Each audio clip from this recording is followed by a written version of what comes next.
অনেক দিন পর আজকে পেয়ে গেছি বড় সাইজের কই মাছ, একদম পুকুরের জ্যান্ত কই, যে দাদা দিতে আসে তার নিজের পুকুরের।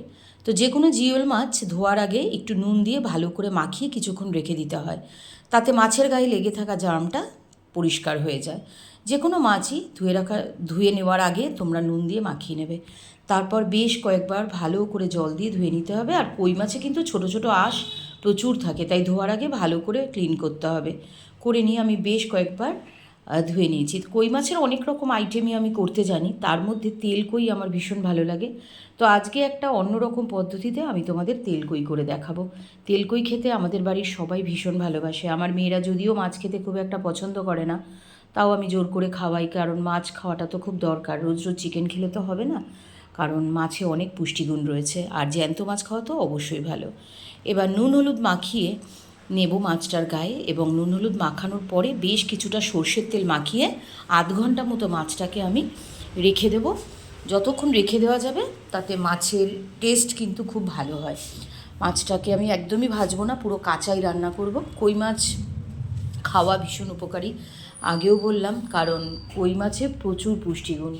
যে কোনো মুমূর্ষ রুগী বা কোনো বাচ্চা, বয়স্ক লোক, তাদেরকে যদি হালকা করে কই মাছের ঝোল করে দেওয়া যায়, তো অনেকটা কিন্তু রিকভারি করতে সুবিধা হয়, এবং তাড়াতাড়ি সে সুস্থ হয়ে ওঠে, সবল হয়ে ওঠে।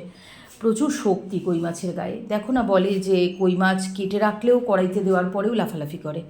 তো এই মাছে যে মশলা যাবে সেটা খুব একটা বেশি কিছু ইনগ্রিডিয়েন্টস নয়, একদমই সহজভাবে খুব অল্প ইনগ্রিডিয়েন্টস দিয়ে রান্নাটা।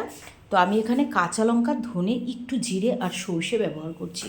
অবশ্যই মশলাটা আমি পাটায় বেটে নেব, মিক্সিতেও বাটতে পারতাম, কিন্তু এই ধরনের রান্নাগুলো আমার ভীষণ পছন্দের রান্না, তাই জন্য আমি বেটে নিই। আমার বাড়তে একটু প্রবলেম হয়, তবুও আমি বেটে নিই, যে খাবার বলে কথা। আর আমি রান্নাটা খুব ভালোবেসে করি, আর যাদের জন্য করি সব সময় এটা মাথায় রেখে করি যাতে সবার ভীষণ ভালো লাগে। তো বেটে নিয়ে ছাঁকনিতে আমি ছেঁকে নিয়েছি, কারণ সর্ষের যে খোসাটা থাকে অনেকের না, সেটাতে অম্বল হয়। তো সর্ষেটা বাটার আগে আমি আগেও বলে দিয়েছিলাম তোমাদের আগের ভিডিওতে, যে অবশ্যই একটু হলুদ নুন মিশিয়ে নিয়ে সর্ষেটা বাটতে হবে। আর দিয়ে দিয়েছি বেশ কয়েকটা কাঁচা লঙ্কা, একটু ঝাল ঝাল ব্যাপারটা হবে। আর সর্ষের তেল মাখিয়ে তো কিছুটা রেখেছিলাম, পরেও আবার কিছুটা অ্যাড করবো। তো কড়াইতে মাছটা দেওয়ার আগে আমি একটু তেল দিয়ে দিয়েছি। এবার ওই ম্যারিনেট করে রাখা মাছটাকে কড়াইয়ের মধ্যে দিয়ে দেবো। একদম সহজ, কিচ্ছু কঠিন নয় রান্নাটা করা।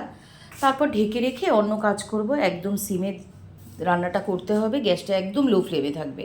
আর অবশ্যই কাচ্চি ঘানি মাস্টার্ড অয়েল আমি যে কোনো মাছের রান্নায় ব্যবহার করি, আর যে রান্নায় সর্ষে বাটা যায় তাতে মাস্টার্ড অয়েল মাস্ট। মাস্টার্ড অয়েলের মতো টেস্ট কিন্তু অন্য কিচ্ছুতে আসে না। তো আমার প্রিয় কাচ্চি ঘানি মাস্টার্ড অয়েল, তাতে ঝাঁঝও সুন্দর, গন্ধও খুব সুন্দর। তো ভালো করে তেলটা দিয়ে, আর এই রান্নাটাতে না একটু তেল বেশি যাবে, কারণ এটার নামই হচ্ছে তেল কই। তেলটা উপরে ভেসে উঠবে, দেখতে খুব সুন্দর, খেতেও সুন্দর। ব্যাস হয়ে গেল।